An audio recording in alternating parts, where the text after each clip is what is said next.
பிரியமான தேவனுடைய பிள்ளைகளே, கீ ஆஃப் ஹெவன் சேனலுக்கு உங்களை அன்புடன் வரவேற்கிறேன். இன்றைய இறை வார்த்தைகள் வாசிக்க கேட்கலாம். வாங்க. நவம்பர் மாதம் தேதி 23, 2024, பொதுக்காலம் 33ஆம் வாரம், சனிக்கிழமை. முதல் வாசகம். மண்ணுலகில் வாழ்வோர்க்கு தொல்லை கொடுத்த இரு சாட்சிகள். திருத்தூதர் யோவான் எழுதிய திரு வெளிப்பாட்டிலிருந்து வாசகம்.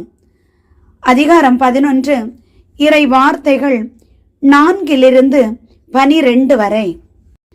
சகோதரர் சகோதரிகளே, மண்ணுலகில் ஆண்டவர் திருமுன் நிற்கும் 2 ஒலிவ மரங்களும் 2 விளக்கு தண்டுகளுமே அந்த இரு சாட்சிகள்.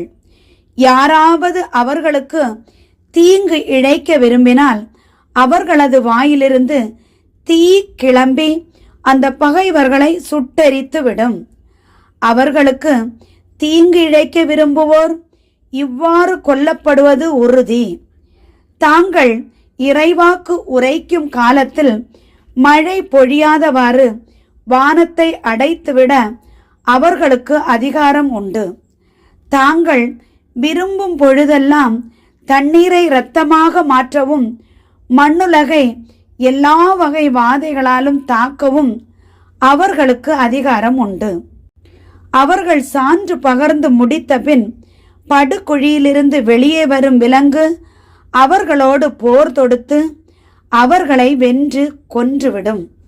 சோதோம் எனவும் எகிப்து எனவும் உருவகமாக அழைக்கப்படும் அம்மா நகரின் தெருக்களில் அவர்களுடைய பிணங்கள் கிடக்கும். அங்கேதான் அவர்களின் ஆண்டவர் சிலுவையில் அறையப்பட்டார். பல்வேறு மக்களினத்தார், குலத்தினர், மொழியினர், நாட்டினர் 3½ நாள் அவர்களுடைய பிணங்கள் அங்கு கிடக்க கண்டார்கள். அவற்றை அடக்கம் செய்ய விடமாட்டார்கள். மண்ணுலகில் வாழ்வோர் அவற்றை குறித்து மிகவே மகிழ்ந்து திளைப்பர். ஒவ்வொருவருக்கு ஒருவர் அன்பளிப்புகள் வழங்கிக் கொள்வர். ஏனெனில் இந்த 2 இறை வாக்கினரும் மண்ணுலகில் வாழ்வோருக்கு தொல்லை கொடுத்தனர். அந்த 3½ நாளுக்கு பின் கடவுளிடமிருந்து வந்த உயிர் மூச்சு அவற்றுக்குள் நுழைந்ததும் அவர்கள் எழுந்து நின்றார்கள். அதை பார்த்தவர்களை பேரச்சம் ஆட்கொண்டது. அப்பொழுது விண்ணகத்திலிருந்து எழுந்த ஓர் உரத்த குரல் இவ்விடத்திற்கு ஏறி வாருங்கள் என்று தங்களுக்கு சொன்னதை அந்த இறை வாக்கினர்கள் இருவரும் கேட்டார்கள். அவர்களுடைய பகைவர்கள் பார்த்து கொண்டிருக்க அவர்கள் மேகத்தின் மீது விண்ணகத்திற்கு சென்றார்கள். இது ஆண்டவரின் அருள்வாக்கு. இறைவா, உமக்கு நன்றி. பதிலுரை பாடல். திருப்பாடல் 144. இறை வார்த்தைகள் 1, 2, 9, 10. பல்லவி. என் பாறையாகிய ஆண்டவர் போற்றி போற்றி. என் பாறையாகிய ஆண்டவர் போற்றி போற்றி. என் பாறையாகிய ஆண்டவர் போற்றி போற்றி. போரிட என் கைகளுக்கு பயிற்சி அளிப்பவர் அவரே. போர் புரிய என் விரல்களை பழக்குபவரும் அவரே. பல்லவி. என் பாறையாகிய ஆண்டவர் போற்றி போற்றி.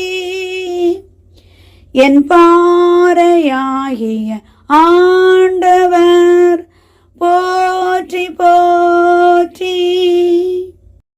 என் கற்பாரையும் கோட்டையும் அவரே. எனக்கு பாதுகாப்பாளரும் மீட்பரும் அவரே.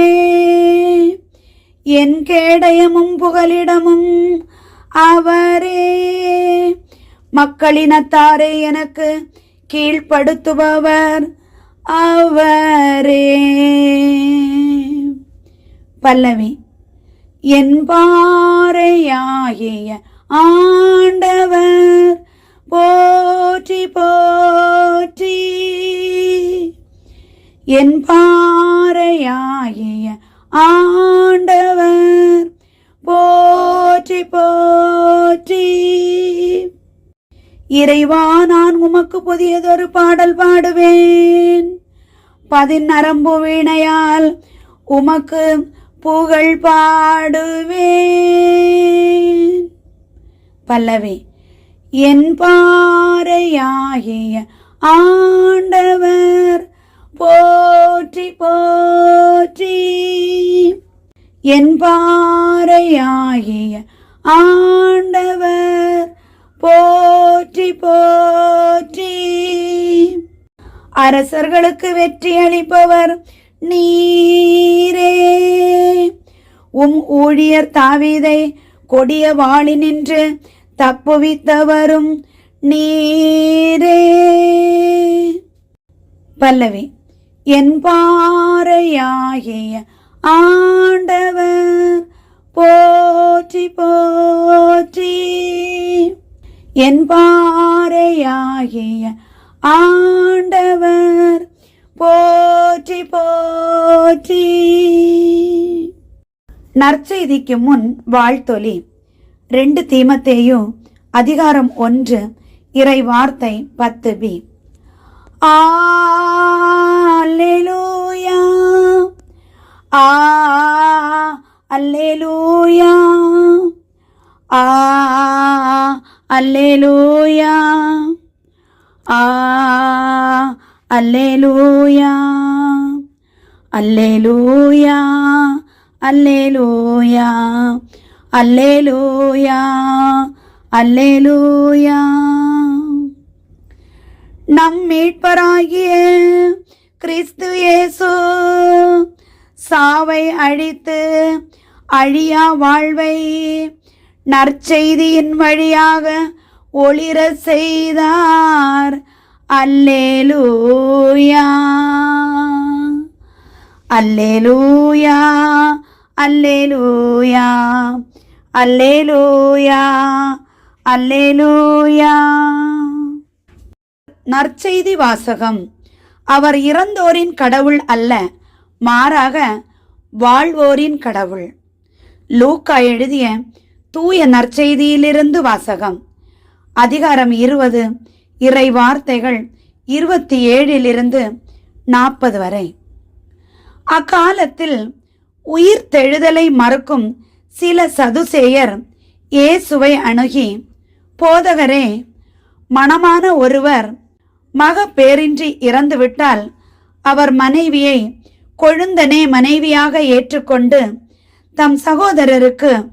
தம் சகோதரருக்கு வழிமரபு உருவாக்க வேண்டும் என்று மோசே எழுதி வைத்துள்ளார். இங்கு சகோதரர் 7 இருந்தனர். மூத்தவர் ஒரு பெண்ணை மணந்து மகப்பேறின்றி இறந்தார். 2ஆம் 3ஆம் சகோதரர்களும் அவரை மணந்தன. இவ்வாறு 7 மகப்பேறின்றி இறந்தனர். கடைசியாக அப்பெண்ணும் இறந்தார். அப்படியானால் உயிர் தெழும்பொழுது அவர் அவருள் யாருக்கு மனைவியாவார்? ஏனெனில் 7 அவரை மனைவியாக கொண்டிருந்தனரே என்று கேட்டனர். அதற்கு இயேசு அவர்களிடம், இக்கால வாழ்வில் மக்கள் திருமணம் செய்து கொள்கின்றனர். ஆனால் வருங்கால வாழ்வை பெற தகுதி பெற்ற யாரும் இறந்து உயிர்த்தெழும்போது திருமணம் செய்து கொள்வதில்லை. இனி அவர்கள் சாக முடியாது. அவர்கள் வான தூதரை போல இருப்பார்கள். உயிர்த்தெழுந்த மக்களாய் இருப்பதால் அவர்கள் கடவுளின் மக்களே. இறந்தோர் உயிருடன் எழுப்பப்படுவதை பற்றி மோசே முட்புதர் பற்றிய பகுதியில் எடுத்து கூறியிருக்கிறாரே. அங்கு அவர் ஆண்டவரை ஆபிரகாமின் கடவுள், ஈசாக்கின் கடவுள், யாக்கோபின் கடவுள் என்று கூறியிருக்கிறார். அவர் இறந்தோரின் கடவுள் அல்ல, மாறாக வாழ்வோரின் கடவுள். ஏனெனில் அவரை பொறுத்தமட்டில் அனைவரும் உயிருள்ளவர்களே என்றார். மறைநூல் அறிஞருள் சிலர் அவரை பார்த்து, போதகரே, நன்றாக சொன்னீர் என்றனர். அதன்பின் அவர்கள் அவரிடம் எதையும் கேட்க துணியவில்லை. இது கிறிஸ்துவ வழங்கும் நற்செய்தி. கிறிஸ்துவே உமக்கு புகழ். பிரியமான தேவனுடைய பிள்ளைகளே, இன்றைய இறை வார்த்தைகளை வாசிக்க கேட்டீர்கள். இன்றைய இறை வார்த்தைகள் நமக்கு தெள்ள தெளிவாக சொல்வதை பார்த்தீர்களா? திருத்தூதர் யோவான் சொல்லும்போது பரலோக ராஜ்யத்தில் நடந்த அந்த நிகழ்ச்சி.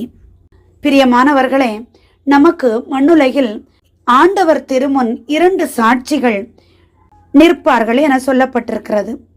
2 ஒலிவ மரங்களும் 2 விளக்கு தண்டுகளும் என உவமையாக சொல்லப்பட்டிருக்கிறது. ஆனால் கீழே நாம் அதிகாரங்களை வாசித்து கண்டு வரும்போது அந்த அதிகாரங்களில் அந்த சாட்சிகள் யார் என தெள்ள தெளிவாக குறிப்பிடப்பட்டுள்ளது. அந்த சாட்சிகள் மழையை நிற்க பண்ணின ஒருவர் எலியா தீர்க்கதரிசி, ஒருவர் தண்ணீரை இரத்தமாக மாற்றினவர், அவர் மோசே. இந்த 2 சாட்சிகளுமே நமக்கு மண்ணுலகில் சாட்சி கொடுப்பதாக திருத்தூதர் யோவானுக்கு வெளிப்படுத்தப்பட்டுள்ளது.